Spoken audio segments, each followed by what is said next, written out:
irrigation system. And they were very concerned about the irrigation system. Sorry. No, you're fine. So Mike Springs, who's the maintenance guy, would be able to go out there with orange paint or whatever he could do. So that's why we want to get everybody ready. So that before it snows, we can have this figured out for when it should. Right, yeah. So that's the progress on it. That is. Yeah, she was very nice. It's been Just in case. Go ahead and Just like this. You keep having to sit by me. I mean, it does seem like He's online. He was in Arvada and what he was there for ended late. Justin? Yeah. out on a job. Sure. So he's online. I mean, Just you can have your leg up. We'll just go down here. There you go, just move him out of the way. Extra chair right here. in my pocket. So you dried it off with your body I like looked like I this? did, like I got a Utah and they asked me, like, did you Mayor's get in the truck? Kind of. That's where I think he is, at the mayor's something. Yeah. Hey, I'm on, by the way. I don't know if anybody can hear me. Yes, we can hear you, Justin. Great. Just pulling out of the hospital now, so bear with me. But oh, it's not even 6 o'clock yet, so that's cool. One more minute. That's awesome. Driving in, say he's driving in, Zoom. It's really bad. Hospital, you can't leave when you. Everything. All right, well, that's 6 o'clock. I think the first thing we have is Chaffey County Building Department Energy Code presentation.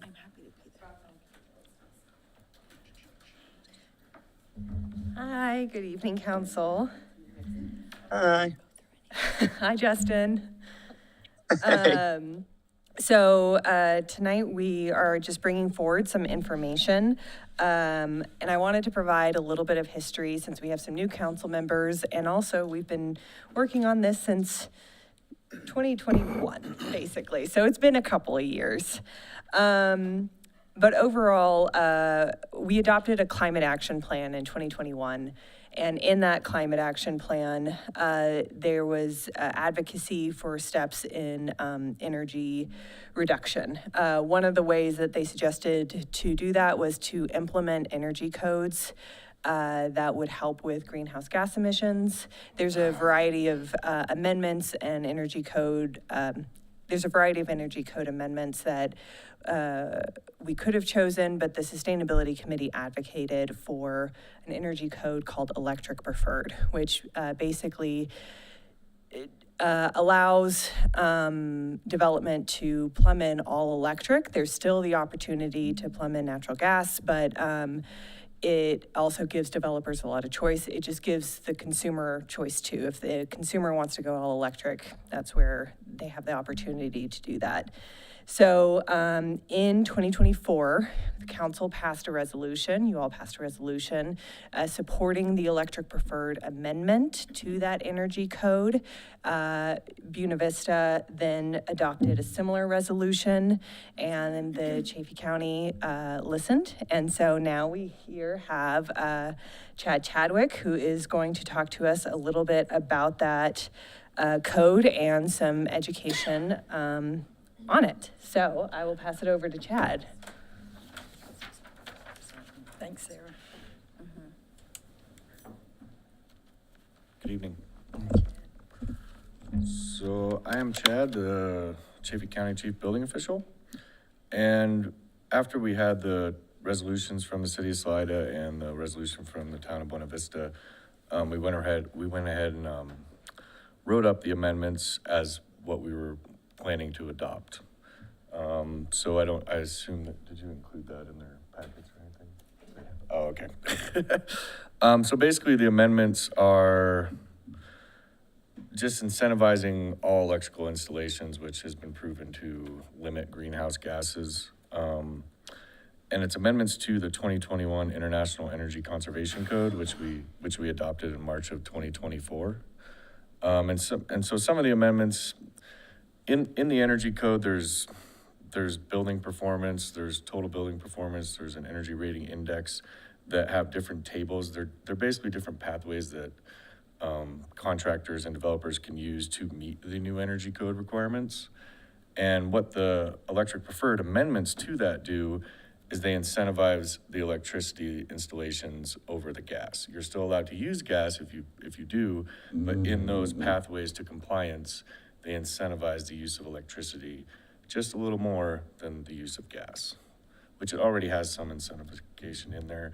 This also works with, we also, in March of 2024, we also adopted the Colorado Model Electric and Solar Ready Code, which basically requires, and that's a state model code, and it basically requires that all new buildings, commercial and residential, have provisions for future solar.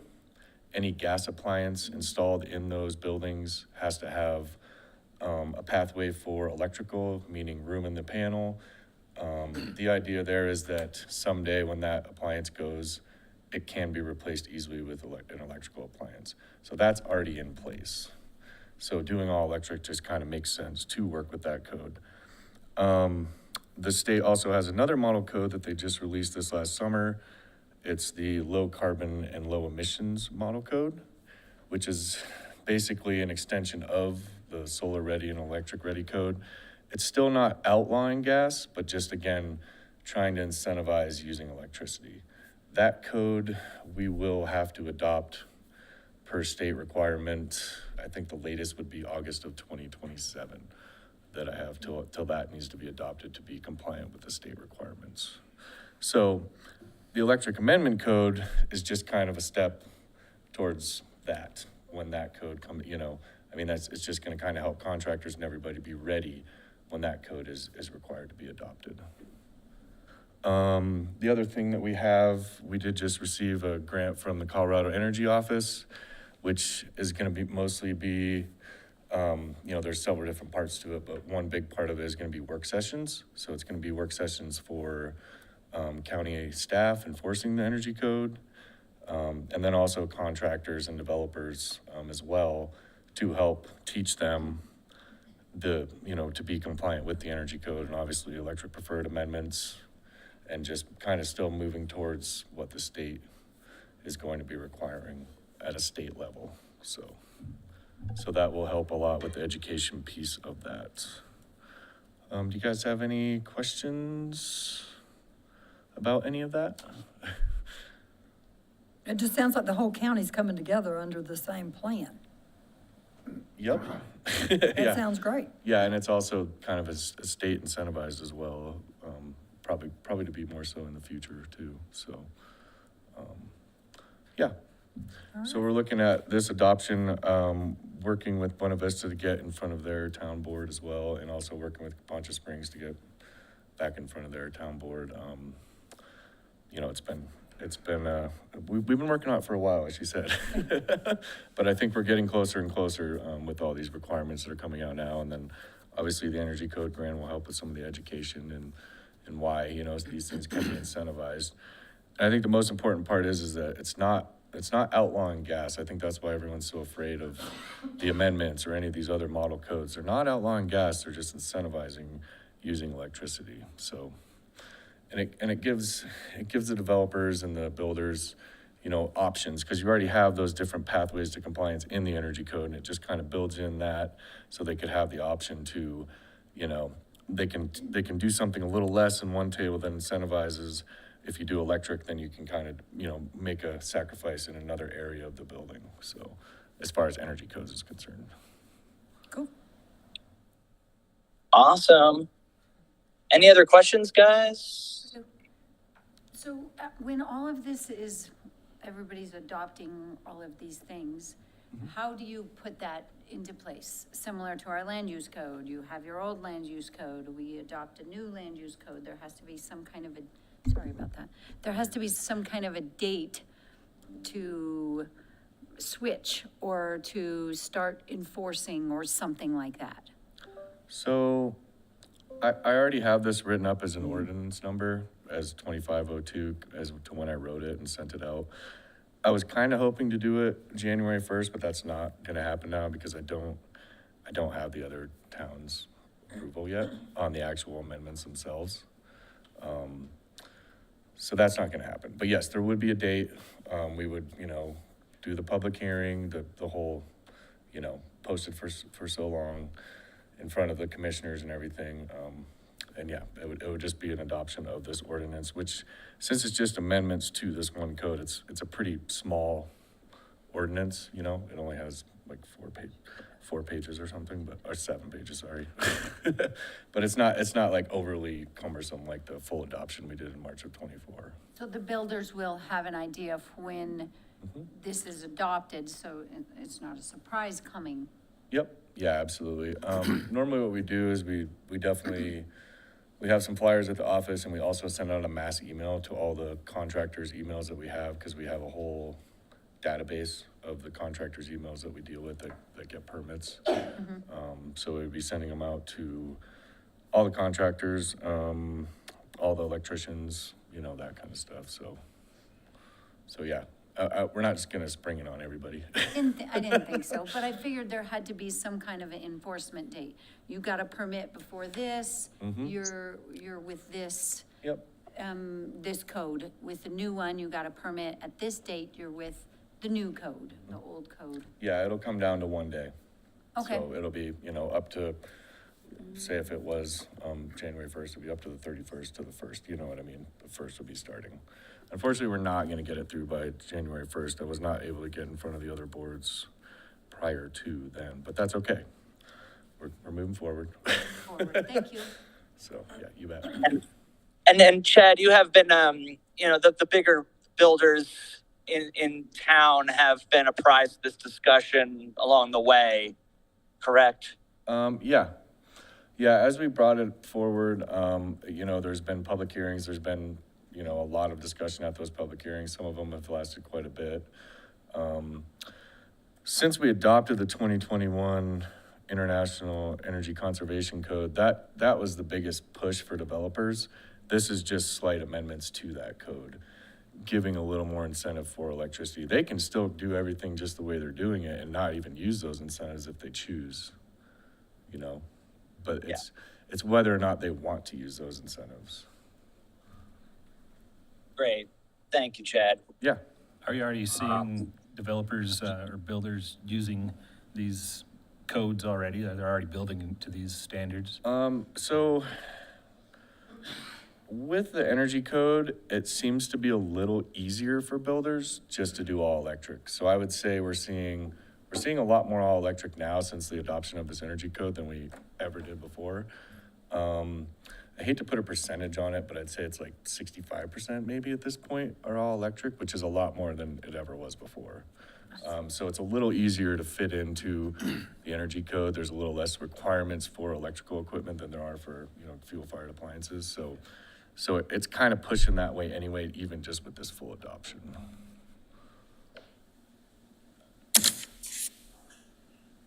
Okay. Any other concerns, questions? That looks like it for the questions. Okay. All right. Well, if that's all, I guess we can move on. If that's what everybody wants to do, to the concept design review for the affordable senior housing project. Thanks, Chad.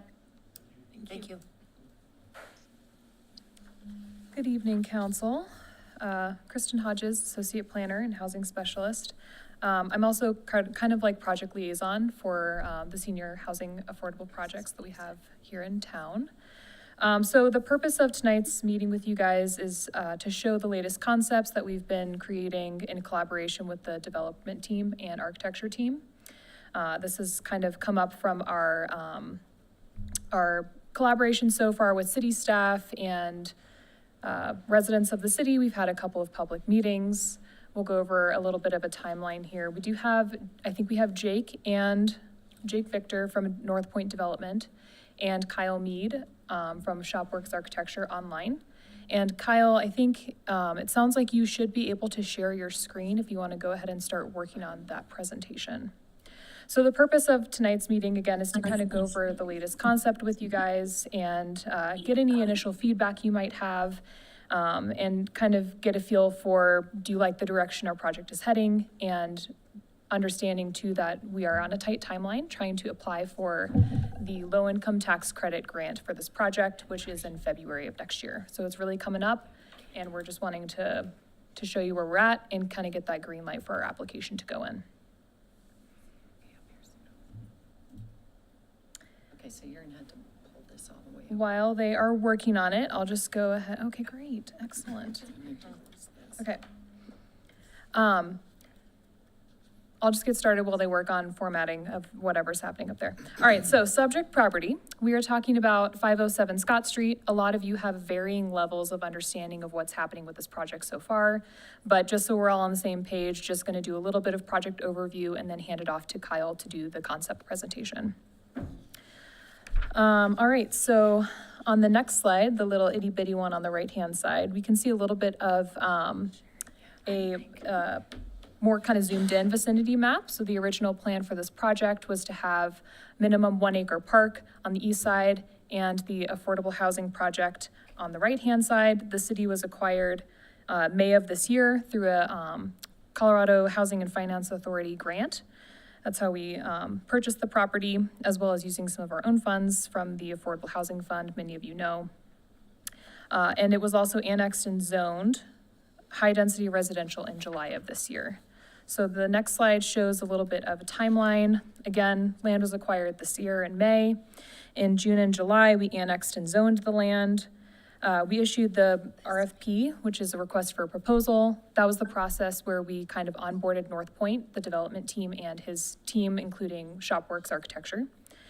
And then we started collaboration right away. I mean, we hit the ground running on this. We knew we had tight deadlines. The development and architecture team knew that as well. They've been great partners so far in getting our design iterated and in front of the community and in front of you guys here tonight. So we're in December, obviously, and that's where we are shown in this kind of yellow box at our concept meeting. And then January, a final schematic design. This is our presentation to you, so ignore my mistake where it says City Council again. And then, of course, that February deadline. The next slide shows a little bit of proposed improvements. So I know David Lady, Public Works, has been proposing, showing you guys some of the proposed development infrastructure around town. This area is in the works as well. I think they have out the RFP, or this is also in the design phase for 2026.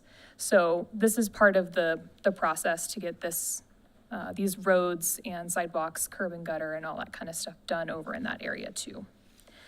That is it for my project history. I'd like to hand it off to Kyle Mead. Kyle, if you want to introduce yourself and get started on the design presentation.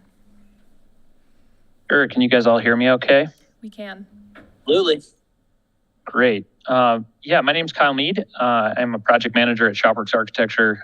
We are a architecture and sort of multidisciplinary firm based in Denver. We specialize in affordable housing and work throughout the state and kind of the immediate region. We started working on this project this summer, as Kristen noted, and before we begin designing anything, we try to really listen. So our first phase was really based on community engagement. So as Kristen noted, we've had 2 public meetings over at the fire station, but in addition to that, we spent some time just conducting interviews and visiting both with residents of comparable projects that exist in town right now, as well as city staff. So a quick slide about just kind of touch points that we've had. We went to Mount Chavano Manor and spoke with about 12 people there. We spoke with another 11 folks at Riverbend Apartments. And we've spoken to 25 people, including staff, folks that came to neighborhood meetings, people that may be interested or could plug into the project from a engagement service standpoint. So from that work, we compiled a pretty extensive report. I've tried to condense that into really 2 slides here, but if anybody's interested, we'd be more than happy to share the report of our findings. There were 6 main themes that we found in our interviews that were people's priorities about what this project can and should do. So aging in place, safety and security, social connection, access to nature and the outdoors, staff and parent organizational spaces, and incorporation of community feedback into the process. This is a photo from our first meeting. You can see we did an exercise, a brainstorming exercise where we handed out sticky notes and asked for people to kind of put their biggest fears and biggest dreams for what this project could be. On the left is just verbatim some of the things that we received. So truly affordable, actually make it happen. Make it safe for everyone, create outdoor space, have a community room, make it a place for independent living. We'd like a range of on-site support systems, windows and lighting, and obviously don't block the mountains.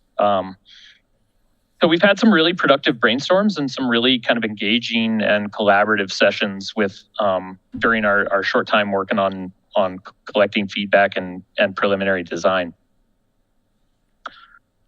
I'm gonna give you guys a brief design update that kind of illustrates where we started and how we've progressed through the fall. This is a vicinity map that we prepared during our initial RFP response. The project site located in the southeastern portion of Salida is really a great site. You know, it's the intersection of town, the river, the trails, and just a part of town that I think is really rich and ready for connectivity. And we hope that this project can play a part in that. Our original site plan that we drew before we knew too much about the constraints of the site or the community engagement looks something like this. So we had a long linear building that was about I think 55 units located on the northeastern portion of the site. Parking was accessed from the south off of Scott Street and had a roundabout we kind of coined a mobility hub. We had a public park located in the northwestern corner and then on-site residential amenities in the southeastern corner. Once we got into some feedback and learned more about the vision for the neighborhood and what folks wanted for this, we kind of went back to the drawing board a little bit. Our new site plan looks something like this. So there's a lot that's the same, and there's also a lot that's kind of different. We've got 2 points of access now, one off of Scott and one off of Nelson. We've also incorporated a fair amount of feedback from the fire department to make sure that the building is approachable and works for fire department response. We have made the park bigger. So the park is just about 1 acre. In order to do that, we had to change to an L-shaped building, and so the building is now kind of wrapping down the eastern property line. You can see future River Drive is here on the east side of the building, and we've integrated residential amenities with the park in a way that is a little bit more flows a little bit better. So as we zoom in on that, I'll start with the park side and then move to the more residential amenity portion. The park has been positioned in the northwestern corner of the property just to really feel like a public amenity. We wanted to make sure that it was visible from the street, that it was connected to the pedestrian network that leads to downtown, and that it didn't. That it felt like it was accessible to the public, including complimentary to the charter school across the street. So, we've envisioned this as kind of as primarily a lawn. And you can see there's kind of a main axis that we're trying to use that is anchored by the corner of Scott and Nelson, and a shading kind of pavilion feature in the middle. We've been working through the programmatic elements of this, and so right now we're showing a sport court. We think that will be revised to be more of a multi-purpose court. It could be for pickleball or for basketball or for tennis. We're learning right now about some of the other plans for recreation in the area, so we want to make sure that this is responsive to that. We've made a placeholder for a place for public art. That's this number 3. We've got a playground illustrated, and there will be lots to talk about the scale and size and age of that playground. There's an enclosed dog park right now. That's envisioned for both use by the public as well as the residents of the building. Again, that shade pavilion that kind of anchors the southeastern corner of the park, and then a community garden. The community garden is also used by both residents and the community at large. Is the way we've envisioned that. Hey, Kyle. Kyle, this is Christy Dune. Is it possible for you to put your presentation on like full screen mode and make it bigger for what we're seeing here? It's kind of hard to see. Yeah, totally. Let me just try. Just gonna top off on gas while we. What if I just do it like that? Is that any better? That's better. Yes, thank you. Okay. Okay, so jumping to kind of across the driveway. Actually, I'll just back up here again one step. So this kind of brown oblong shape right here is what we've kind of redesigned as our mobility hub, and so that's intended as a traffic calming plaza area. With a senior population, the access to the front door is really important for for shared rides or for emergency response, for deliveries. Just the kind of pickup drop-off area in a senior building is critical. So one of the challenges here was to create that function while also creating a connection between the building and the park. So we've rendered this in a different color because we're envisioning it as being designed as really plaza-like, so that it doesn't feel like a dangerous place for people to cross between the park and the building. So that might mean, a raise in texture or color. And we've also worked this out with fire department access. So fire lanes and vehicular travel and things of that nature are the proper width, but it's been disguised in a way that hopefully makes it feel like more plaza-like and a connection to the park. So as we zoom in on that area and move towards more kind of residential amenities, again, the pickup drop-off area, the main entry to the building is right here in this corner, and I'll jump to that here in a second. There's a courtyard illustrated that's south-facing. This is a place that'll get pretty good daylight. The indoor amenity area is located in this portion of the building. And again, I'll zoom in on that, but we're really trying to capture southern facing exposures. As all of you know who live in Colorado, that sun that comes from the south is something we try to take advantage of.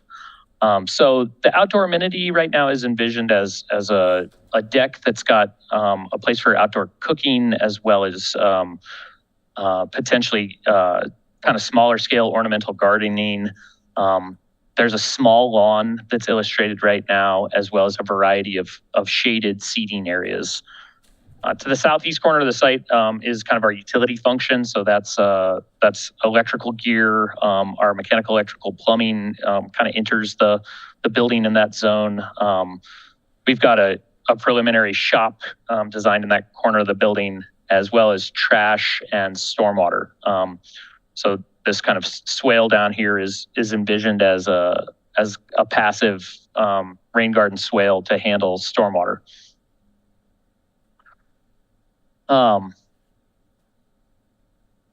Okay, so moving into the building here, we have been preliminarily, pretty focused on trying to get the site plan right and trying to get the units to settle down, or excuse me, just the floor plan to settle down a little bit. So right now, what you're seeing is an L-shaped building. This is a 3-story building. Since our original concept, we have revised this down to 40 units. We're about 20% 2 bedrooms and 80% 1s. And you can kind of see how this is laying out. The upper floors more or less stack on top of this. And we're still working through a lot of the kind of nitty gritty of the floor plates, but this gives you a gist of kind of how the plan works right now. The gray area is the 1 bedrooms, and then these green ones are the 2 bedrooms. This area is the residential amenity, and I'll zoom into that. Just to give you an idea of how we're our first crack at this concept. So as you enter from the vestibule, your first impression of the building is kind of a foyer, just a large lobby space. Directly planned north is a leasing and meeting function, and then you start to kind of spill into this great room. The idea for the great room is that it's kind of a spectrum from active uses to more quiet and cozy uses, but that leasing and property management has got great sight lines across the building, and there's a variety of spaces for people to engage with. So, mail, waiting, and kind of informal uses. So like a little coffee bar, a place for community bulletins, things that are going on in the building or on the site or in the neighborhood. And then our great room is really the heart of the building. So, a big open kitchen as well as a place for seating that kind of spills out into that deck and lawn area. We've kind of preliminarily shown a piano. I think that's a really fun thing. We'll see if that makes it through. As we progress into the east side of the amenity plan, we've got a library and a reading nook here, and so that library is kind of tucked back. It's being kind of cloaked from the more boisterous area with a two-way fireplace that we think can engage the great room and the loungy space. And then finally, a multi-purpose room that's really kind of our workhorse for programming and functions. That can be a craft room, a movie room, a place for yoga. Kyle, I'll jump in here real quick. Good evening, everybody. Jake Victor, North Point Development. Nice to meet you all. I think something really exciting here is just the work that we've done around creating programmatic relationships with a variety of local organizations, several of which are still in the works and we're still having conversations around. But that includes, a partnership with Chaffee County Public Health to do yoga classes in our fitness room, cooking classes in the kitchen area, crafts, arts and crafts courses or offerings for the residents. We're going to have some space in the building for the Trishaw bike to be stored so that residents can enjoy rides on the Trishaw bike. We're partnering with the Boys and Girls Club to have some of their kids join resident events and kind of do a intergenerational programming opportunities. We're bringing in collegiate banks to do financial literacy classes for our residents. And there's a handful of other programmatic, relationships that we're working on. But I think to Kyle's whole presentation here, something that we really prioritize as a team is the health and wellness of our residents. And there are a lot of great organizations in the community that we're really excited to partner with and bring into this space. Yeah. the amenity space, we hope can be really multifunctional and have a little bit of something for everybody and be really flexible too. The last area that I didn't really describe is this northwestern quadrant. So that's, a fitness room is located there. We do have the elevator serving the upper stories there, a stair, and another kind of informal meeting room that we're still kind of working on the nuances of how that one's programmed. It could potentially be a place for kind of things like drop-in vaccination or blood pressure monitoring or things of that nature. We've got a little bit of space kind of in this more administrative kind of corner that we're working through. So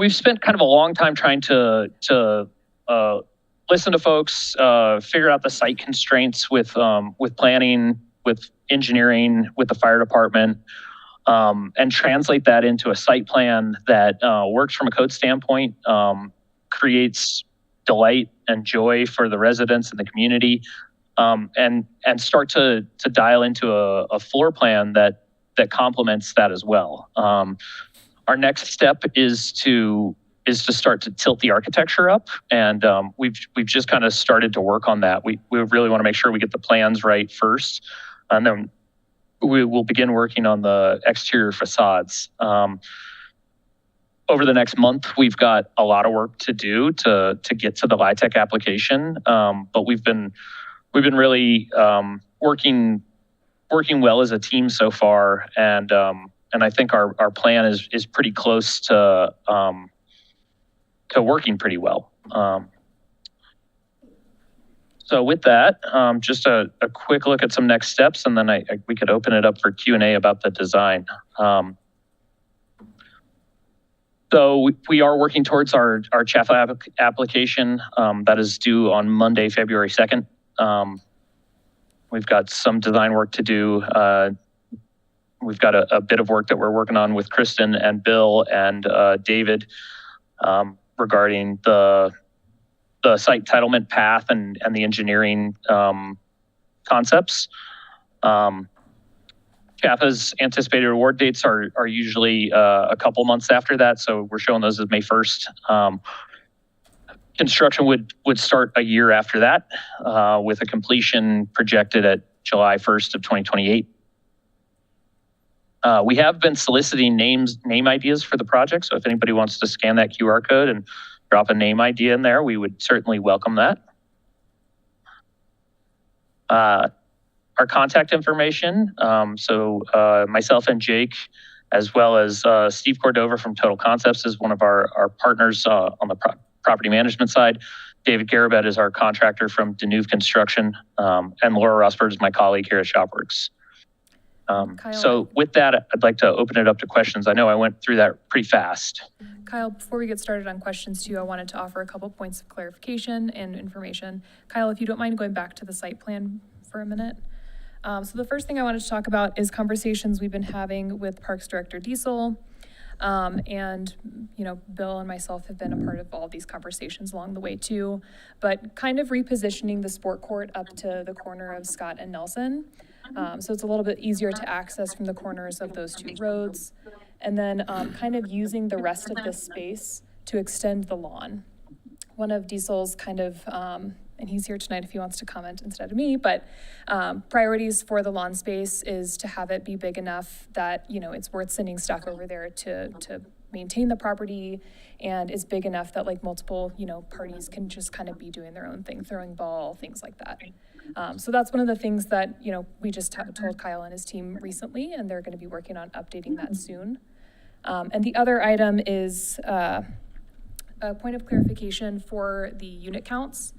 So the original RFP called for 40 to 50 units, and that's kind of based on site constraints and then the typical like LIHTC size projects that we see. And we kind of left it up to the development team to kind of develop that pro forma and what would work for the site and for their finances to work out and for this project to be a competitive application. So we hadn't ever really committed to any certain unit count until most recently at the 40 number. That's it for me. Okay, any questions, concerns? Yeah, I am just looking at the site plan for the first floor. I assume that's that's the first floor. I was wondering if we could, and I know time is a big thing here, but working in another elevator, just thinking about how it's 40 units and just that access being maybe on both sides of the building if possible. I don't know if, again, I know time is a really big part of this. Curious. Yeah, elevator came up in our last discussion too.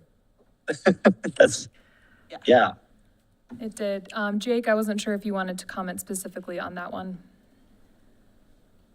Yeah, well, I think Kyle, you had mentioned that for a 40-unit building, we're not necessarily required to have an elevator for code. Obviously, we would never build a senior building without an elevator. But I would say, you know, we've built a lot of 40-unit buildings, and one elevator has always been pretty sufficient for the demand and usage with that number of units.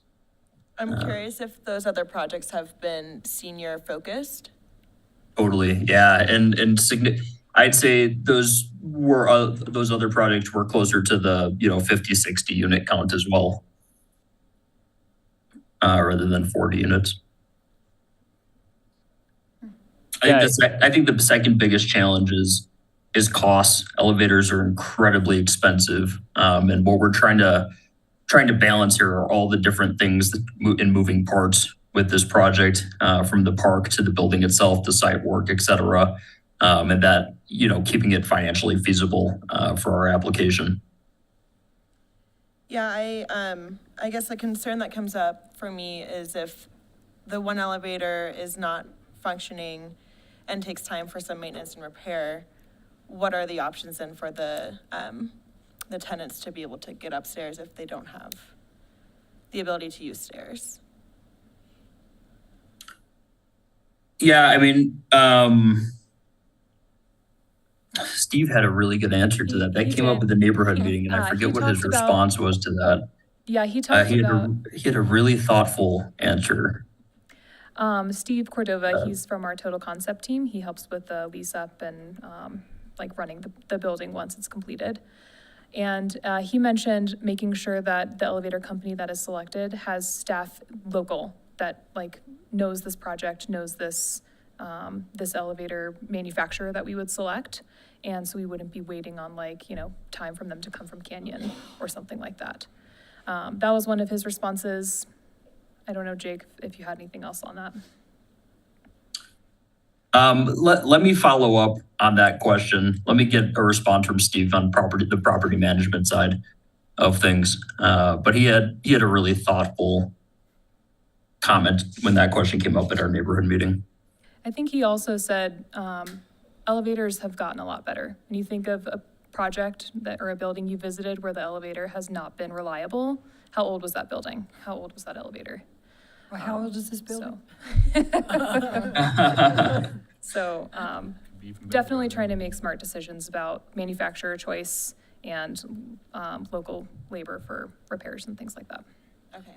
Yeah, hearing that, I kind of go back to how we don't have, I think there's either one person in the county who can do traffic light work or something like that. It's a very niche thing. Mm-hmm. And so I do hope that we are able to find someone who does live here who would be able to maintenance that elevator, because that also might be very niche. Mm-hmm. So I have two quick things.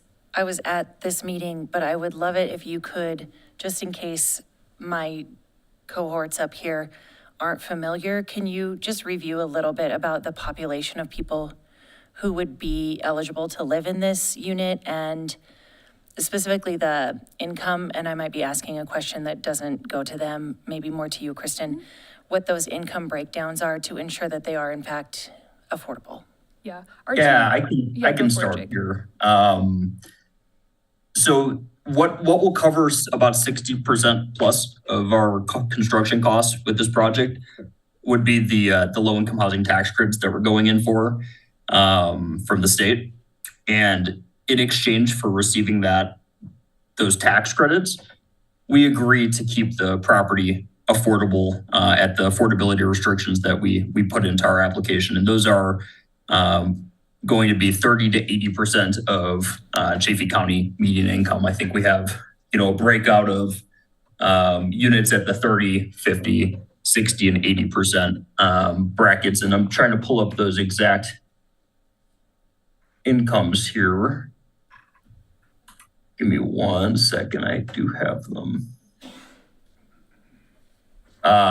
So that is, ranges from about $21,000 a year for a household to about $65,000 a year for a household of two.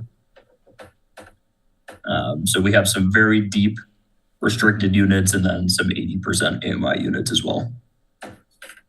And the breakout right now is an average of 58% across the property. So we'll have about 6 units at the 30% AMI bracket, 12 at 50%, 10 at 60%, and 12 at 80% of Chaffey County median income. So really serving a variety of folks earning between, that $21,000 a year and $65,000 a year. And if I remember correctly, it's 55 and older age-wise, yes? That's correct. Great. The other thing I wanted to just make sure and mention, and this is very detail-oriented, certainly not necessary to dive into this detail at this time, but a couple of things that were mentioned in this community meeting were bathrooms in the park. During that process of gathering feedback and information from communities who are likely to be interested or potential residents or people participating in similar or living in similar communities. One thing that definitely rose to the top I believe her name is Laura, don't quote me on that, was that several residents mentioned that having bathrooms near all the amenities was really important. And I think it's important for us to consider that being true for the park as well as the residential building. If we're trying to, make this park an amenity of living in this development, having bathrooms is a big challenge, I'm aware. And if we asked them for their feedback and they said that's important, I think we should honor that. I also think addressing that might make that application more competitive. I assume these are probably very competitive application processes. And so being able to draw a direct line between the feedback and input that we got from the communities impacted by this to the decisions that we're making kind of improve and increase the competitive nature of those applications. So just wanted to mention, and the dog park, they want a special spot where they can take the dog to pee in case it's snowing and they don't want to walk across the street to let their dog go. Yeah. Yeah. And I would second that, especially with Horizons Academy and Crest Academy stating an intention of using that park for students. It's just adds to the use, adds to that need. I've summoned Diesel. I love talking public restrooms. So as you guys, returning members may know, and I've heard me say before, but for you new members, public bathroom improvements always rank first in everyone's wish. So every survey we do about what we can do to make the city better, improve public restrooms always land first, and they typically land first in every community. So this is not unusual. This is, of course, going to be an ask. The reality is we've been asking for public restroom improvements for years, and we don't have the money. They're $500 to $1 million. We can talk to North Point about trying to come up with a solution. I know that water and sewer runs along, is that Nelson or River? Nelson. So we could probably save some funds, or make it cheaper, I guess. When I looked at this concept design, probably the best place for a restroom would be somewhere over here, because this is water and sewer, and that would be the cheapest location. But what you add with that is a lot of management. It's a lot of capital. And while we might not be necessarily responsible for the capital in this project, locks and plumbing, that they get expensive. We've talked about upgrading the Alpine Park bathrooms, the Centennial Park bathrooms, getting a bathroom at Riverside Park. And in this case, we, as at Cleora, we put a screen, a porta potty screen and a pad in hopes that someday we'll have the funds to be able to evolve that into a working bathroom with plumbing and electricity. But right now, with our staffing levels and our budget, it is more cost appropriate, responsible for us to hire a porta potty company to come and pump it. And it's kind of sad, and I don't think people like hearing that, but that's one of the conversations we had about what are we going to do moving forward in the budget place that we are. Trees, bathrooms, fireworks, these are the things. While sure, we can talk to North Point about exploring what a full working bathroom could look like and what the cost might be, we just inherit a full working bathroom to manage. Which I am Diesel, not afraid I'll of. add to that a little bit. Yeah. The LIHTC, the Low Income Housing Tax Credit Program that we utilize to finance this development, has some really strange and complicated intricacies to it. And part of that is it doesn't pay for offsite improvements. So we've had to find alternative ways to structure the expenses and capital needed for the park. So while we're trying to accomplish a lot there, it is certainly limited in terms of what we're fully able to deliver at this exact point in time. Now, there are grants and other opportunities that we've committed to going out and trying to pursue before we actually break ground on the park. But those are to be determined. Diesel? What about if, how you talked about the pad and the screen, similar to the one at Riverside Park where you have some very nice porta potties, but they're somewhat enclosed. I wonder if there's an option to put that where you had said, a pad for that as a bathroom, put it in there in something like this, but not with the future design of, oh, hey, we got some monies, I don't know where, but to put it exactly where the bathroom would be. 100% be the intent. And I don't think North Point, I'm speaking for them right now, so I can stand to be corrected, would have any problem with a, whatever it turns out to be, 10 by 10 pad and a screen installed. And then you could tell where to put Diesel, that I think that's totally fine and doable. with the future. It's where you start running utilities and the infrastructure for the public bathroom that can make that park financially not feasible. And real quick, we're talking, I guess there are wells on site, so when we talk about water and irrigation, we've got a conversation to have about that. But the ideal location is here, right? With big electricity and running water and a dog wash station. And that's fantastic, but that's probably pushing $800,000 to put a bathroom right there. So I think as much as we love, it is a reality. It is what makes a community feel really good. And it's just something right now that we're struggling to make work. Yeah, so with the constraints in mind, but also prioritizing the accessibility for the people who live in the adjacent property, I guess I would say whatever pad and screen and whatever is put in, just making sure that we're keeping that accessibility piece in mind, because if we're talking about porta potties that people with mobility issues can access, it's not your average porta potty. You can't wheel a wheelchair into the little 3x3 or whatever it is thing that we're used to seeing. So if we're gonna lay preliminary groundwork and infrastructure, I just want to make sure that that aspect is considered and kept in mind of we're not just talking about two little tiny ones. This is not the same thing. Yeah. And if we're staying true to the nature of the project, and we're accounting for the fact that there's a lot of older adults that live in our community, it feels worth just making sure that that is kept in the back of our mind, or perhaps even the front of our mind as we, move forward and kind of plan for the future. Definitely, and it's a standard. I mean, the Riverside screen has an ADA accessible porta potty, and yes, it is significantly bigger, but it's completely doable.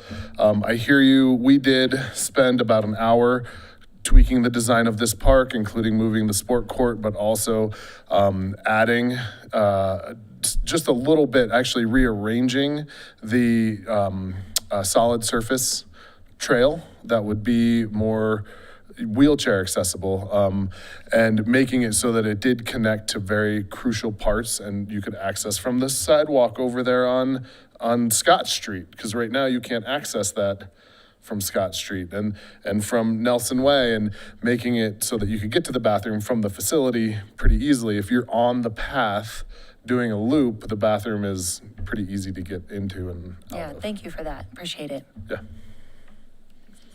Anything The else for me? question that I have is, I know where the elevator is, so then where are the stairs? Because if I'm living on this bottom of the L, how far do I have to go to be able to get downstairs? If I can do stairs, or do I have stairs? Kyle, close up? if you wanna pull up the main floor plan, it's these two The yellow yellow. rectangles. I can help point it out. The cursor is kinda hard Yeah, to because see. the colors are pretty Here bad. and here. So they're at the two ends of the building. Perfect. I suspected there was something on both ends. Has there already been drawings and concepts of each layout of each unit? Like what are the amenities that each unit's gonna have? I guess I'm guessing every unit will have its own full kitchen and laundry facilities in each unit as well? Is that? Yeah, I think one more slide, Kyle, shows a little bit zoomed in. It's mostly the amenity space, but does include can you zoom in? Yeah, perfect. So the teal color is our 2-bedroom and the purple is our 1-bedroom. So I know it's kind of hard to see. That wasn't really the purpose of this image, but we're working with what we got. Kyle, I don't know if you want to talk a little bit more about the layout of the units. Yeah, totally. I'd say just from a big picture standpoint, the units all have in-unit washer and dryer. They all have pretty good kitchens. You can see we've designed these right now as kind of a C-shaped kitchen, so that would be an L with all your typical appliances, and that's got base cabinets and upper cabinets, and then a peninsula that's more like a bar. So the sink is located in the bar there. We're showing that with stools. So that's not full height, obviously. We're currently contemplating a mix of tubs and showers based on the feedback that we've gotten both from prior work on senior projects as well as this particular project. So something like half tubs, half showers. We're still working through layouts. This 1-bedroom layout is somewhat settled in terms of how the major floor plan is organized in terms of kind of utility in the back corner with the kitchen and then living and bedroom.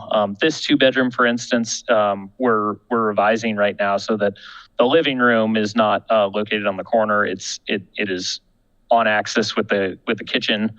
But yeah, I'd say the priorities are storage, laundry, access to daylight and views, and we're accomplishing that with kind of a variety of closets, a lot of cabinetry, big windows, and good in-unit appliance packages.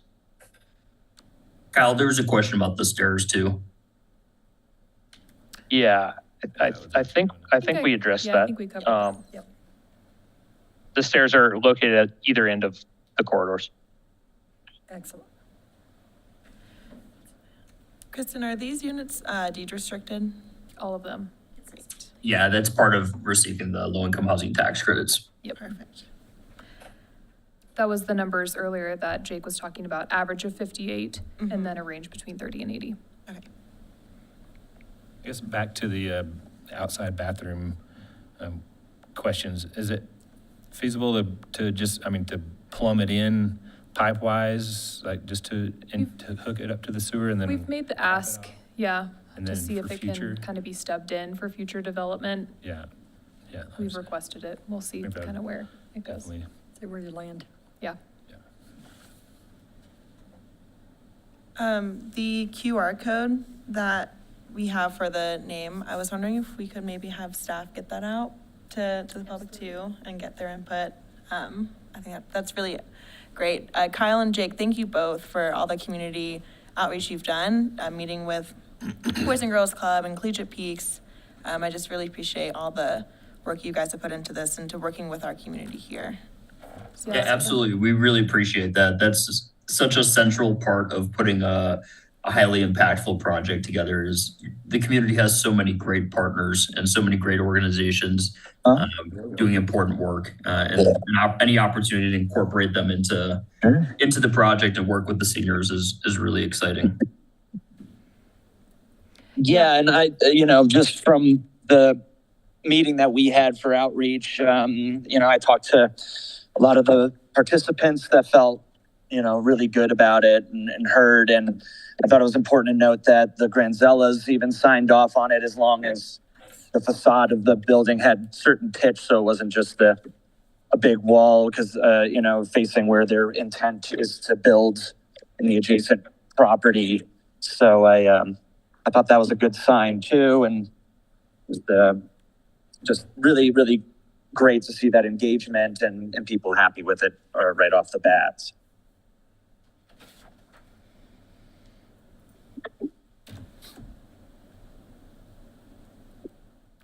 Any other comments, questions for us? Good luck with that February deadline. Thank you. Yeah, keep going. Last thing I wanted to mention is we do have a dedicated project website for this on the city website. If you go to community development, there's a housing drop-down. And all the presentations so far are there, the recordings of the public meetings so far are there, and a lot of information about the project in general. So if you get any questions from community members, it's a great resource for them. Wonderful. Thank you. Awesome. Well, if we have no further comment or questions, thank you guys so much. And we can move on to administrator and city clerk offices presentation. Thanks, everyone. Thanks, Scully. Thank you. Thank you. It's really hard to put a presentation together when I don't do anything that's super photo worthy. So as I had mentioned, maybe at the last work session, we're trying a new thing this year, and each of the departments have a work session over the next 6 months where we will be providing a bit more in-depth overview of the work that we do, the people who work in the offices, to give you all a better understanding of kind of the flow and the volume of work that comes through our offices. So hopefully this is beneficial to you.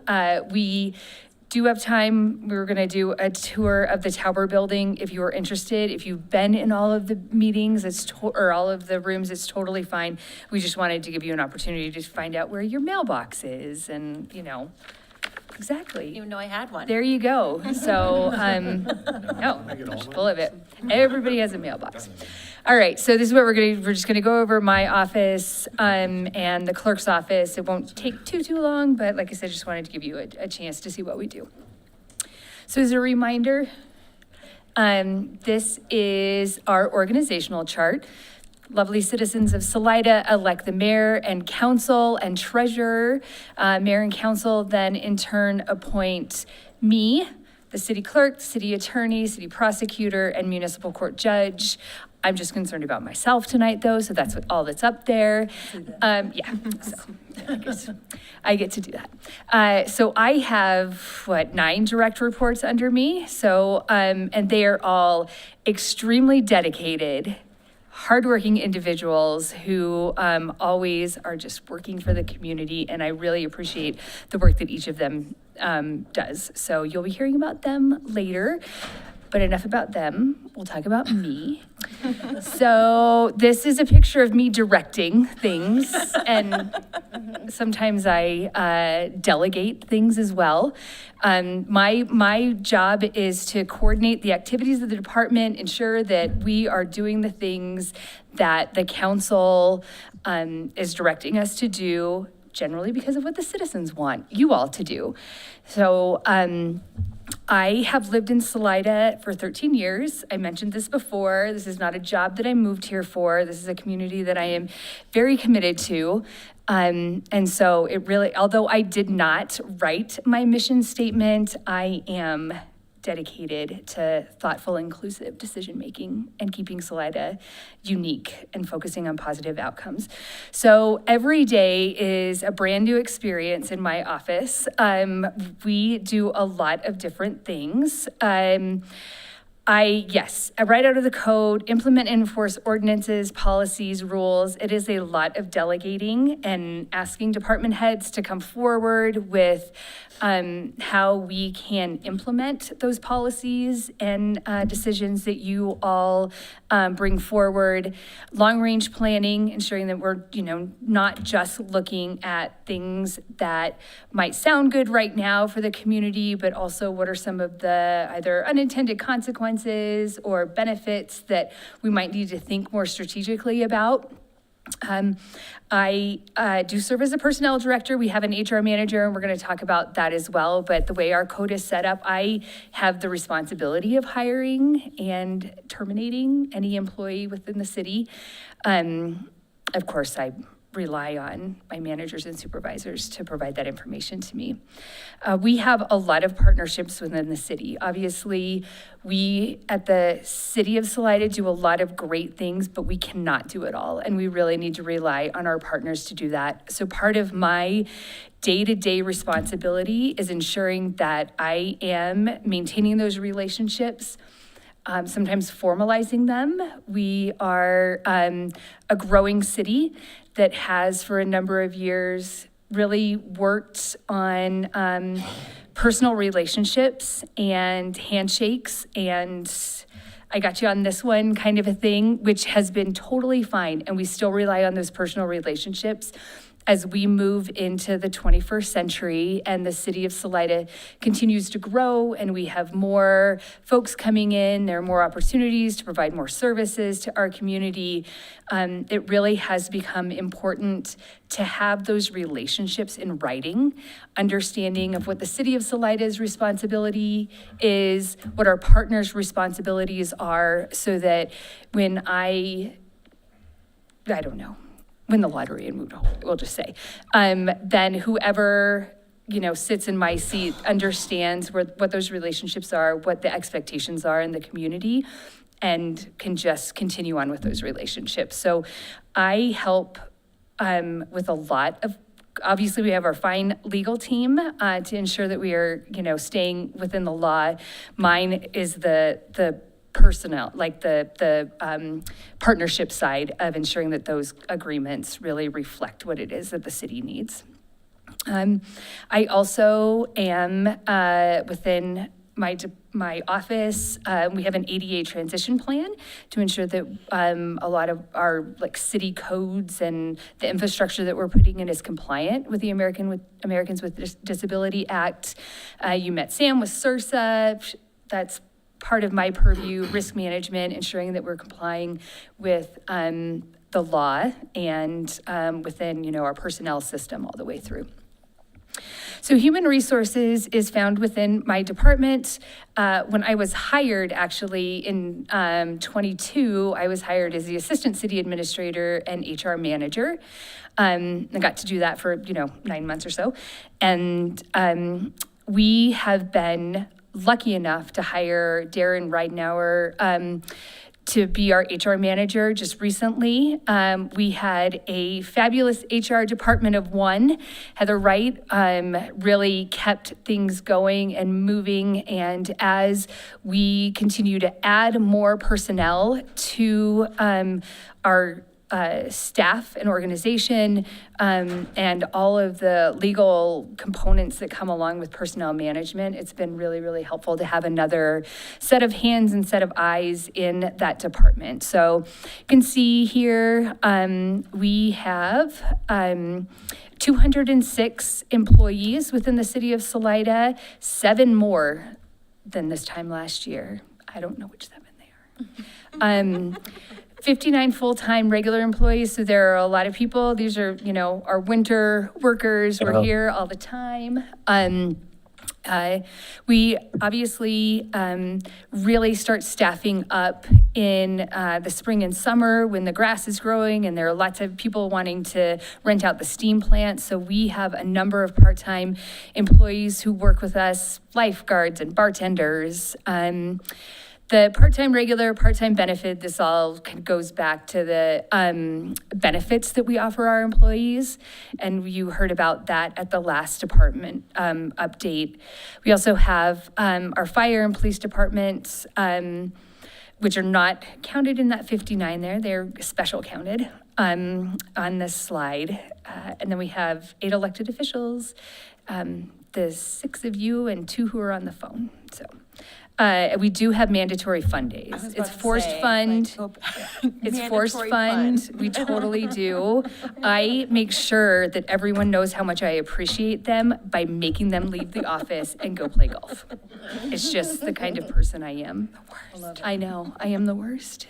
So, out of our HR office, we have been really busy in 2025, and a good busy, like a very productive busy way. We recently transitioned our workers' compensation coverage from Pinnacle to Sursa, which I know sounds super exciting, and you guys are wondering, why would we put that on the screen? We want to ensure that our employees have the best coverage that they possibly can have, and that we're working with an insurance provider that will work with us and our employees to find joint resolution to issues. And we really feel like Sursa is a better partner with us on that. And you guys met Sam. Like, how can you not want to work with Sam more? We, through that change in policy, we are lowering our premiums for 2026 workers' compensation. Every dollar counts. Benefits administration this year was a pretty big jump for most of our employees.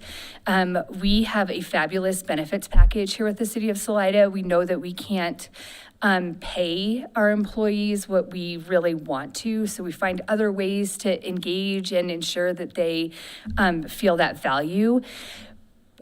We got off really easy last year with our benefits, but it snuck up with us this year. So we had to look at what plans we were offering our employees and you all as well, to see where the city could take on the responsibility of some of those costs and where we had to share that financial responsibility with our employees.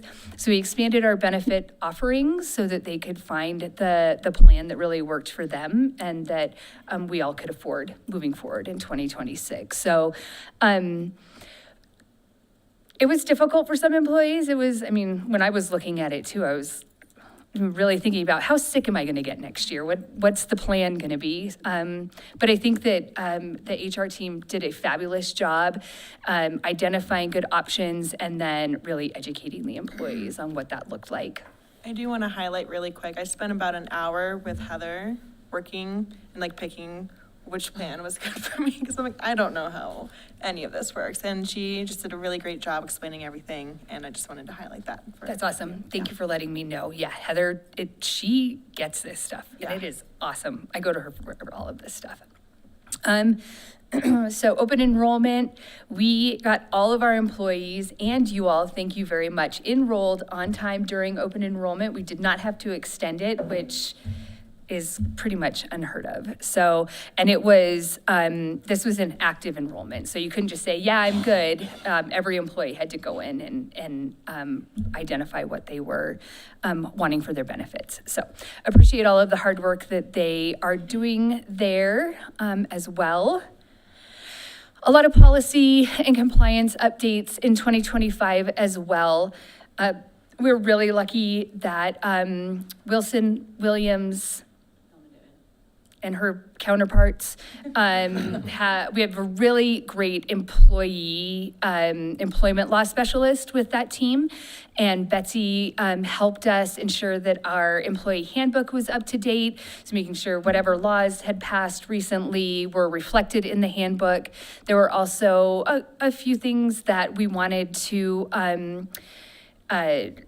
improve based on some of what we were hearing from our employees. So we've had employees here for 20, 25, 30, 35 years, and our PTO allowances were capped at 15. So we wanted to look at that and make sure that we were really showing our employees that we valued that they were here for a long time. So we went through a process of adjusting PTO caps, among a few other things.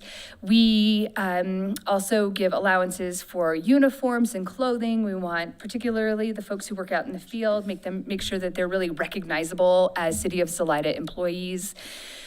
We do have employees who have outside employment, so I wanted to make sure that it was really clear kind of how the city tracks that and ensures that that outside employment doesn't interfere with what we are needing from our employees as well. So we continue to update, review job descriptions, ensure that that people are doing what we're asking them to do or what we're needing them to do, and also, keeping an eye on the pay that we're able to give them.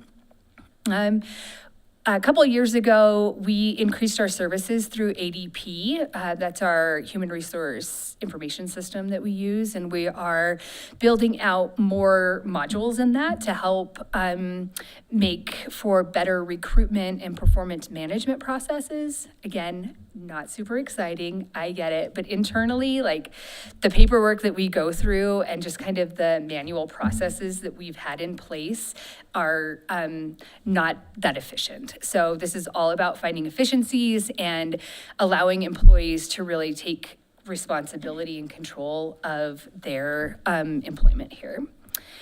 Let's see here. We hosted an intern in the fall. CMC has a great internship program, and we're happy when we can take part in that. So we had an intern in the arts and culture department helping with some communication and event management. We have two great employee committees, the Employee Engagement Committee and the Safety Committee. It's made up of representatives from each of our departments, and they meet every other month, bring forward issues that they're seeing within their departments, review incident and injury reports, figure out what kind of forced fun activities that we can have for our employees, like the end of year celebration. Thank you for those of you who were able to attend that as well. And they also just review our policies and make sure that we're not overlooking anything. So that's HR. I'm going to hand it over to Sarah to talk about sustainability. Thanks. So I have a relatively new job within the City of Salida. It started in 2024, and half of my job is sustainability coordinator and half of my job is PIO. So if you wonder why I'm at all of these things and I talk about a myriad of things that the city does, it's because it's part of my job, and it's really fun. It really keeps me on my toes, and there's always something happening, and if I can relate it back to sustainability, then I get extra bonus points. So thank you guys for listening to Chad Chadwick tonight. That was the extra bonus points where we got to talk a little bit about communications, but we also got to hit some energy goals that we had set forward in 2021. So, like I mentioned, this is half of my position, and as many of you guys know, when you spend only half of your time doing something, you want to get as many people involved as you can so it can grow into something bigger. And that was something we really focused on and accomplished this past year. I now work with a team of 5 people, which is awesome. It is like one of the highlights of my month. We meet bi-weekly, and it's representatives from the city, county, Garna, and we're going to talk about it in a little bit. A grant-funded position for a regional sustainability contractor, which was contracted out to Elements. So Julie Mock and Madeline Flesh. In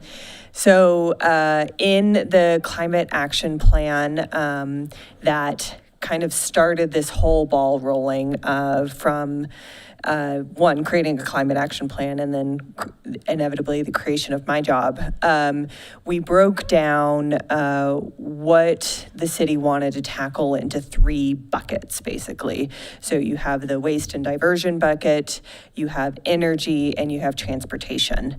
Because of the strengths within the community and the strengths within our regional contractor, a lot of the focus this past year was on waste and diversion. One, because we also have a great partnership with the county, and that's been a big focus that they're doing as well. So it's just kind of this nice synchronicity that's happening. So a couple of things that we got done was we piloted a new curbside residential compost collection program, which was very exciting. We had really good participation rates, and we're waiting till the end of the year to do some good data analysis on that. Each year, even prior to my job being solidified, we have always either supported or hosted an e-waste event. So this is the second year that I ran it. It's always good to see what people pull out of their garage. It's impressive. There are a lot of old TVs we all hoard, and they are brought forth. And if you ever just really want to do a little traipse back in time, come to one of these e-waste events, because there was a TV that was like, it was the size of me. It was just impressive. I wanted to put it in maybe the Salida Museum, but I think maybe that's not their area of expertise. Might have been. I didn't ask them. Maybe they would have wanted it. Another highlight that we did this year is through a grant, we were able to create a waste and diversion survey. One of the reasons we're focusing on this is because there's, through state legislator, there's the Extended Producer Responsibility Act, which, a very long story short, means that free recycling is coming to Coloradans, which is awesome, right? That saves you on your bill each month if you participate in recycling. Colorado is one of the lowest recycling, has one of the lowest recycling rates in the states. And some of it is, education, and some of it is just us rural communities where it's really hard to recycle sometimes. So this really we want to find out from folks what they would do if they had that savings each month, if they were participating in recycling, what they would like to see out of the city. Who's taken the survey? Nice. Just to put you on the spot. Thank you, Mayor. I have not taken the survey because I live in Howard, but I created the survey, so I feel like that's, I get a star for that. Other big things that we've been working on this year is we launched our first ever regional greenhouse gas inventory. The city did have a greenhouse gas inventory conducted in 2018 through a graduate student. It was great, but it is good practice to do every 5 years a new inventory, and because we have great partnerships with the county, we decided to do a regional-wide one, just to get a really good view of the impact of greenhouse gases, and the added bonus that each municipality gets it broken out. Yes. So I had a constituent ask me about the survey, and if they haven't gotten the link, it's got to be somewhere. Oh, I'm talking about the waste and diversion survey? Yeah. It is on the front page of the City of Salida website. So it's on the landing page. It's the second scroller. It has really pretty trash cans on it. Okay, and then the second question was, somebody else had asked me, they live up Brady's 107. So it's county. How do they get theirs? Do you know? Because The you're saying survey, it's only within City of Salida. It's only, the yeah. county's not doing one. Well, they're not doing the survey, but the county would still receive free recycling. They just don't get the fun impressions and feedback that we get. Okay. Yeah. So they're going to get the recycling. same as we're Absolutely. getting. Absolutely. This survey is really just to understand, if this is coming down the line, how would you react? What would you do? What are your recycling habits? It's also building off of a 2023 survey that Garna conducted.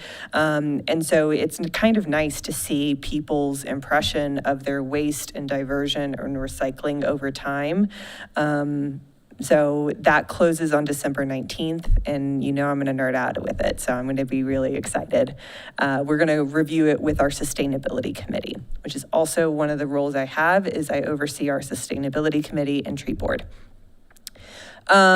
Last on this slide is we hosted an EV Ride and Drive event with Pharisee Boys and Drive Clean Colorado, and that has led into a really beautiful partnership with Drive Clean Colorado. Salida is actually going to be featured in a case study where it talks about our initial investment in EV infrastructure and how it's a positive thing for our tourist economy. We can go to the next slide, please. Sorry, I think it went to sleep. Yeah, so along with this, how does half a position do things? It also warrants the question of how does half a position with no money do things? So one of the ways that we tried to address this is we went after a lot of grant funds. So we received a little under $200,000 in grant funds for the payment of this regional sustainability contractor position, and carved out about $50K to do this greenhouse gas inventory for the city and the county. We applied jointly with the county on that grant. We got it, and that's how we've been able to build that staff capacity from half to 5. The other portion of those grant funds we received was for increasing our tree canopy in and around Oak Street, so Ward 3. And unfortunately, fortunately, we were able to spend about $30,000 down of that grant planting trees and doing a little bit of education and translation work. So now we have our Adopt a Tree application in both English and Spanish. However, that funding was cut in 2025, so we were unable to do the full scope of the project. Lastly, is we received the C3 grant to cover the waste survey. So, taking off the sustainability hat, putting on the communications hat. I also do a lot of communications for the city. I'd like to highlight that I don't do all the communications for the city. We have amazing staff people that work in all departments that run our individual Facebook and Instagram pages. They do really wonderful work. I kind of help steer or advise, but I definitely don't do it all. So what I do run is the City of Salida Facebook page. We have been gaining traction on that over the past year, but I'm hoping to see some more. We've updated social media templates for arts and culture and Parks and Rec. Had a lot of press releases this year. We're really good. We're trying really hard to communicate out, and not only externally, so, trying to increase our press releases, our social media presence. We're starting to do biweekly interviews with Cahan to talk about council meetings. But we're also trying to increase our communications internally. As Christy highlighted, our organization is growing, and when we were a city of 30 people, 50 people, it was a lot easier to make eyes on everyone and be like, hey, the holiday party, come do this thing. It's a little harder when we start growing into the 200s. So we launched an internal employee newsletter to help highlight some of the really wonderful work we're doing, give people shout outs, but also communicate about the exciting new uniform policy, or that we switched to CIRSA for different types of insurance. And other types of community outreach is basically as much as we can, we try and show up to things. So Mountain Mama Summit, Home and Garden Show, the monthly What's Up Salida meetings. And again, I'd like to highlight, like, these are the things that I try and show up for, but our city staff shows up for way more things. Our Parks and Rec and Arts and Culture, like, they're also attending all of these different events that are not even highlighted here, but they're gonna have their own time and they're gonna be highlighted by Diesel, who left. So that is my portion.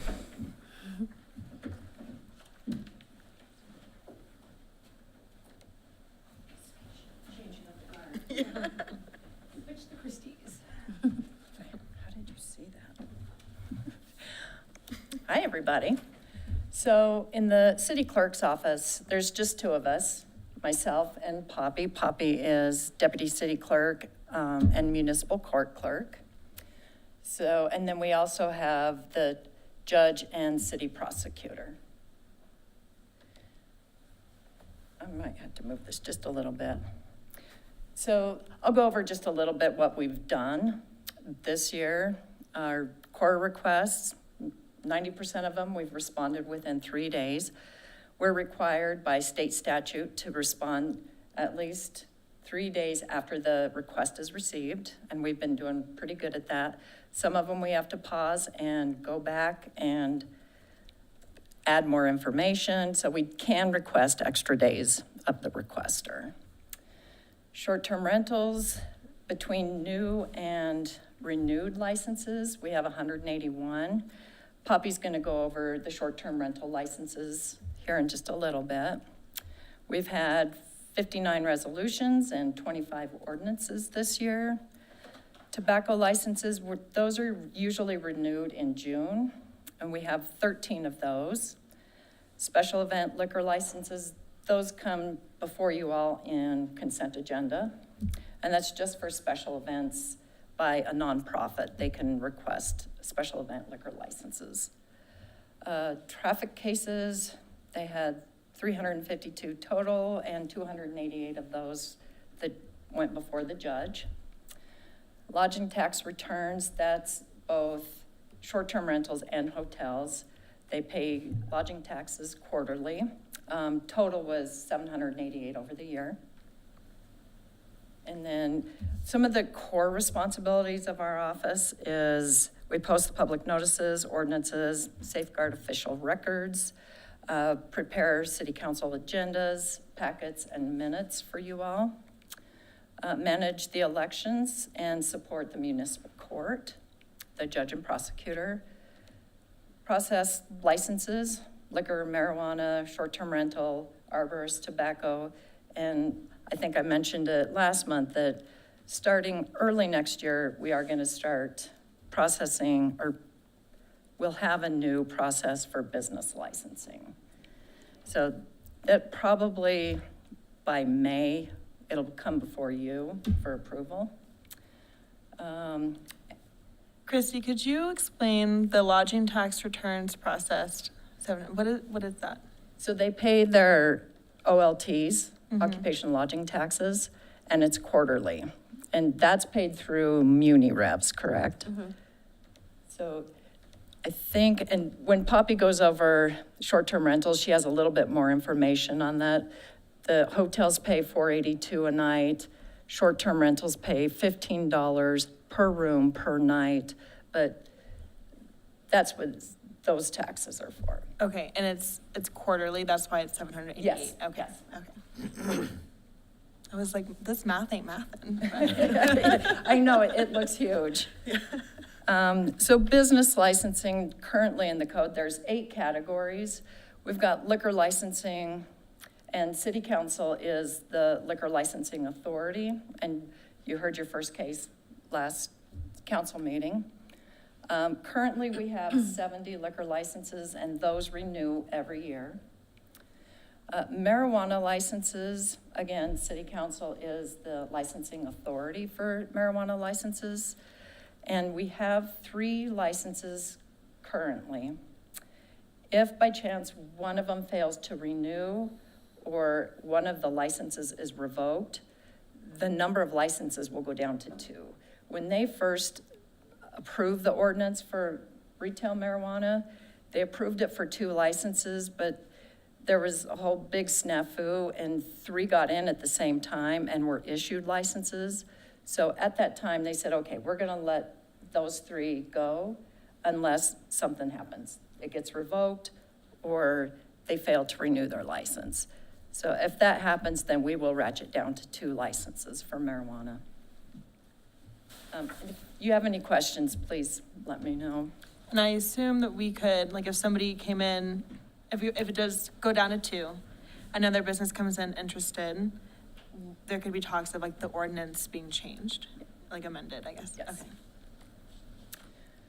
Okay. Short-term rentals, there's a total of 314 allowed within all areas of the city. And again, Poppy will go over the different areas and the caps in each of those areas. We renew annually in June. Everybody renews in June, businesses and residential. Arborist licenses, we have 6 licenses, and those usually come in or springtime when they're wanting to come trim trees in the city. Tobacco licenses, we have 13 of those. Those are renewed in June. Temporary commercial vending licenses, that's if somebody wants to have a food truck at Alpine Park. So they would come through our office, apply for a temporary vendor license. And right now we allow 2 in Alpine, 2 in Centennial, and 2 in Marvin Park. We don't allow people to apply to set up in Riverside Park because Riverside Park is so busy.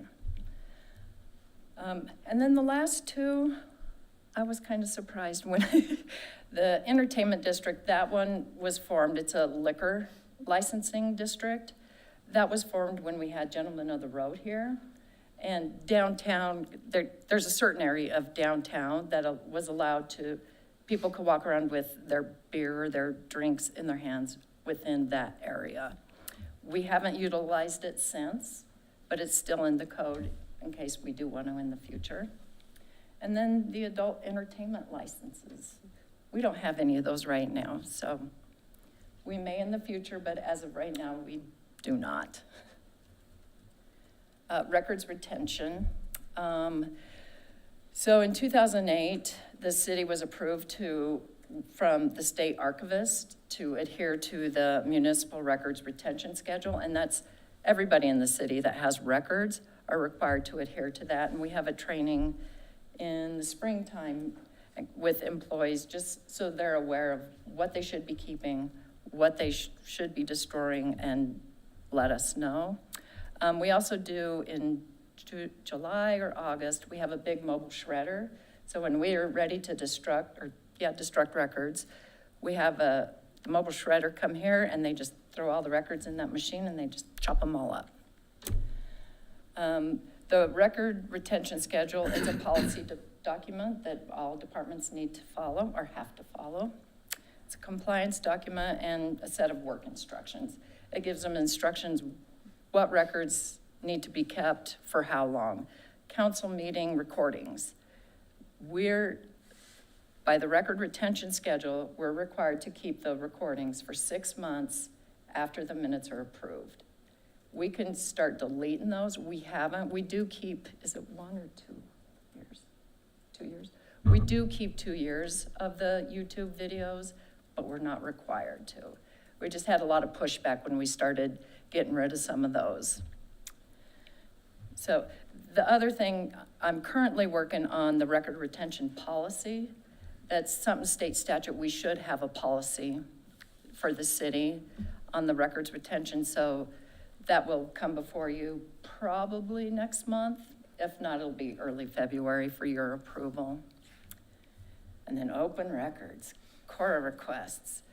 So city employees, appointed officials, elected officials are all subject to Open Records Act.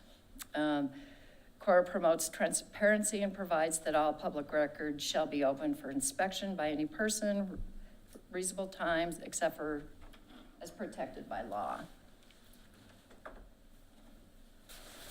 Oh, wait, not yet. Sorry, please. Thank you. Mm-hmm.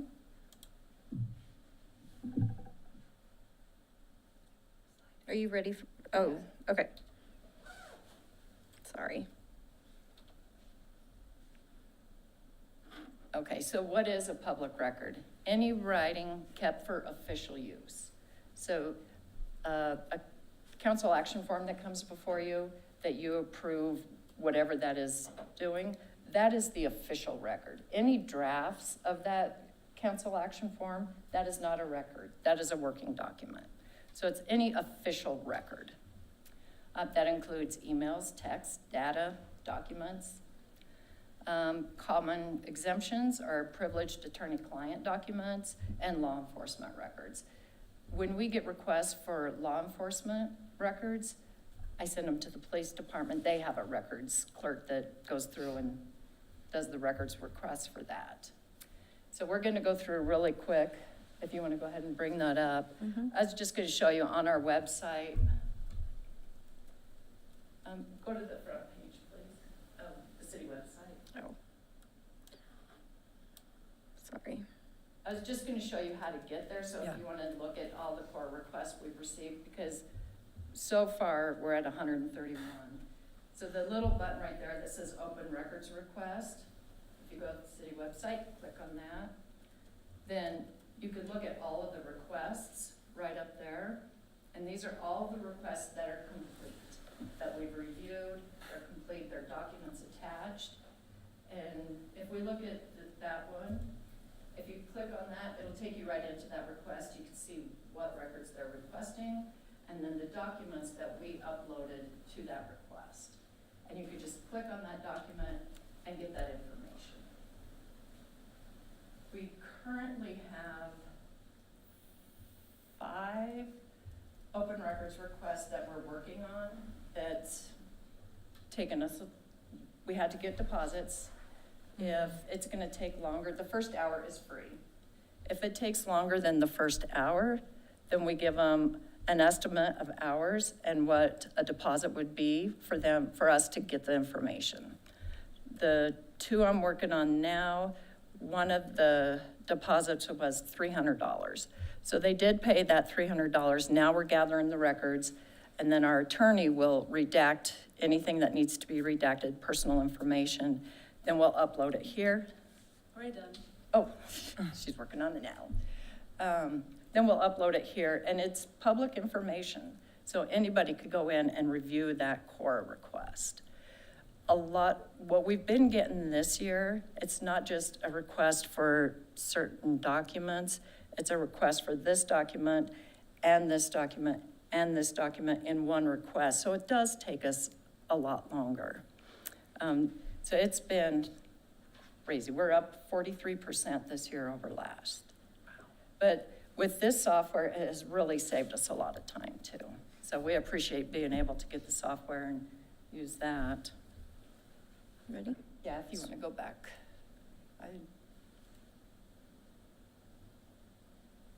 And go to the next. Up. Go up to municipal court. Okay, Poppy's going to come up and go over municipal court and then the short-term rentals, unless you had any questions of me.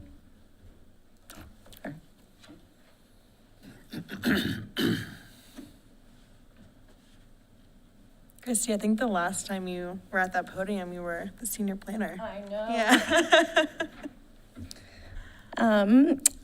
I am Poppy for the couple of you that are just new to the council. I'm the, like Christy said, deputy city clerk and the municipal court clerk.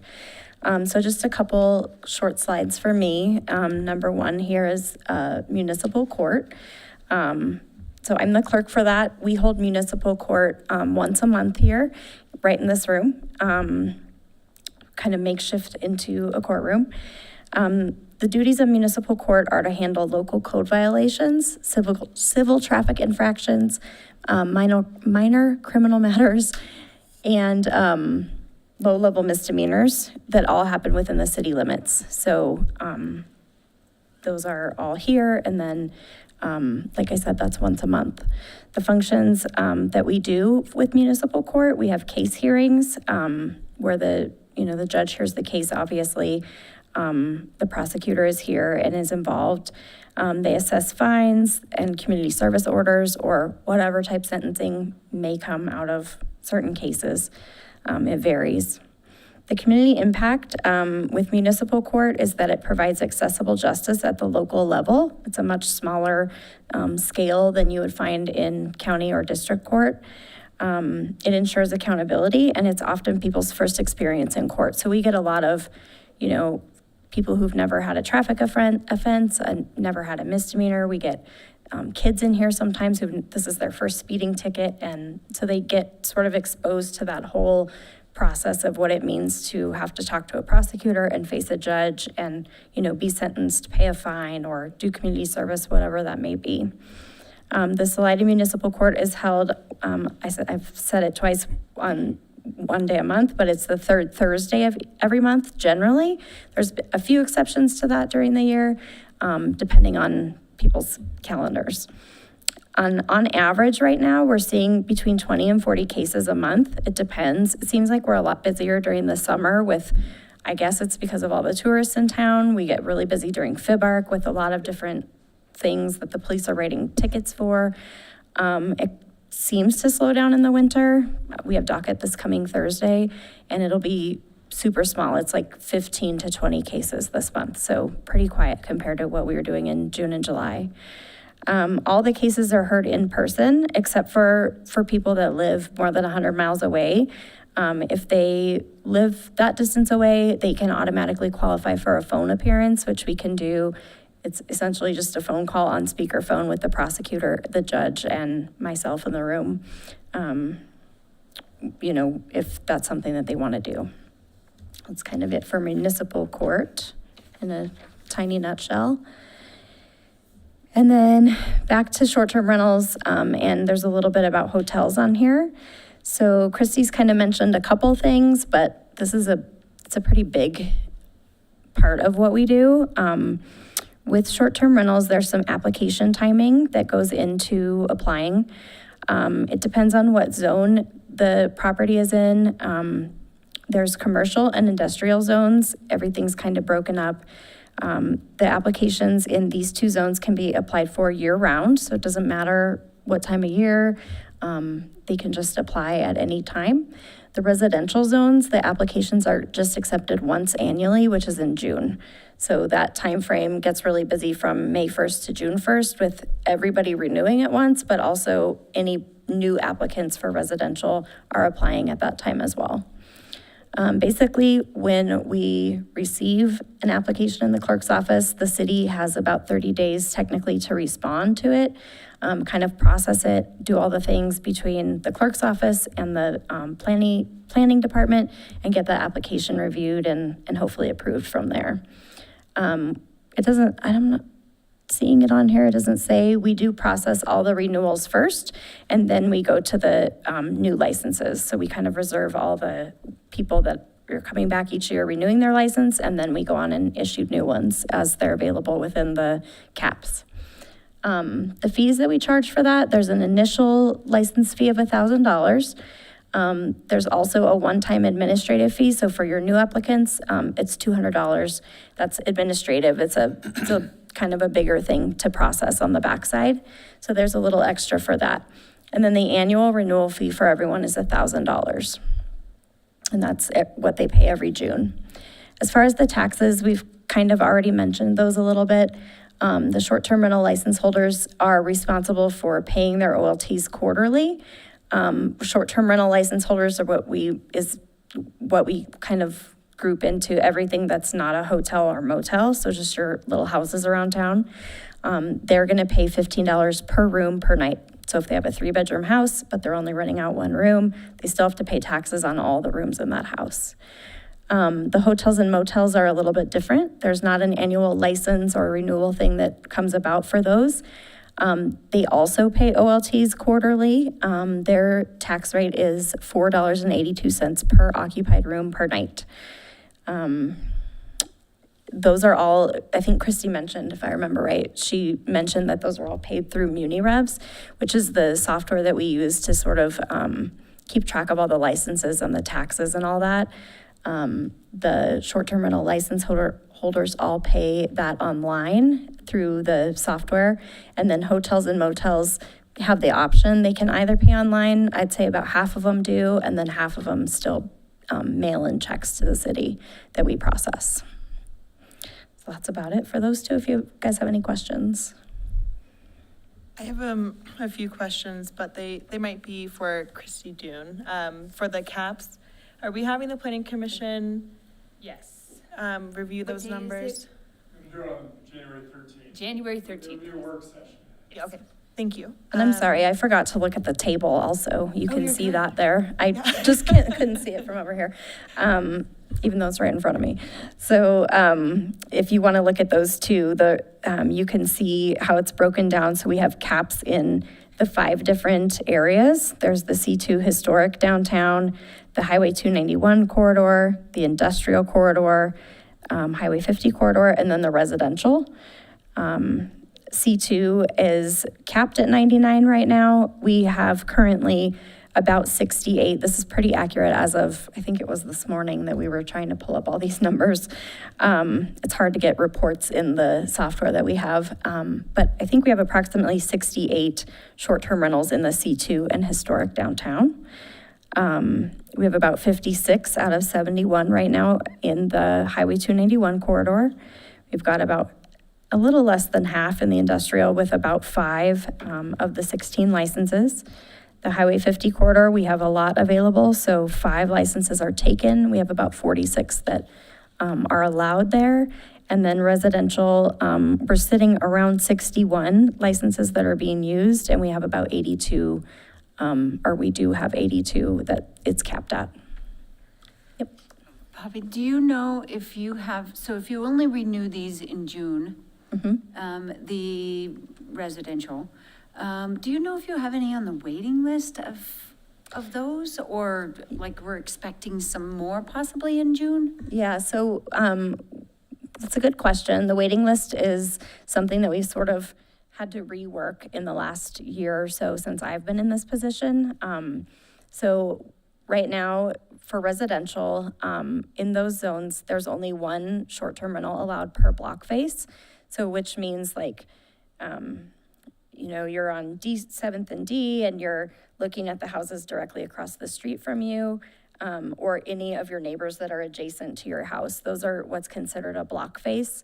And only 1 is allowed per that area. So that if it's 7th and D is taken up, then somebody else calls in wanting a license, they go technically on the wait list. That basically means that there's only one license allowed per that block face. They have to wait until that person either doesn't renew or, whatever the case may be, they forfeit their license or whatever. Then that person technically is supposed to have like first dibs, for lack of a better word, on applying for the license in that block face. Okay, so it's not necessarily, the waiting list is not necessarily how many are definitely coming. Correct. And some people like to get on the waiting list so that they're like, I think I'm going to apply. And then I say, okay, well, I'll get in touch with you, as May 1st rolls around in the spring, and they have decided that they don't want to apply for whatever reason. They didn't buy the house or, whatever. So yeah, it's not a guaranteed number coming off the waiting list. Okay. Yeah. Thank you. How do people they have to call in to you guys to get this information, and where the the active STRs are? There's not a website they can go to that shows or anything? So is our GIS isn't like LinkedIn for the public at all, right? To see. Not for this. Yeah, okay. Let's just call in. Yep, so they're gonna just call in, say, I wanna purchase the house at whatever. I had one today on E Street. I'm looking up with this map that we have through planning to kind of verify if there's already a short-term rental in that area. Just kind of doing some back checking to make sure through our software that there's not one already in the block face, or, what zone are they in, that sort of thing. And then letting them know if they can go ahead and start up the application process. One of our constituents pointed out to me, there's a listing on realtor.com over for Two Rivers area, and it says in the description that it's pre-approved for short-term rental. Do you know where it is over there or what the? I don't want to like say like the Yeah, address put- or anything. put anyone on but, blast. Yeah. That was a planned development that had licenses associated with that negotiation. Bill's coming up to tell you that, Okay. so, Yeah. yeah, that's what it was. Yeah. Yeah. Yep. Okay. But I just want to add that that's not correct terminology, pre-approved, because every short-term rental Has to go through the Okay. detailed licensing. So hopefully, if the realtor's listening, to please change that. That the way you're saying it, if it's read like that, that's not officially correct, but it's more that the license is available, but it's definitely needs to go through the approval process. Yeah. Okay. Thank you. Yep.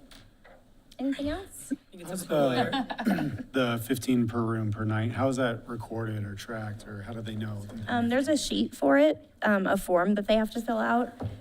They also have to, there's an affidavit every year that they have to attest to make sure that those numbers are correct, that they're reporting the correct tax information. So it's a matter of their records being kept and then reported to us through the software.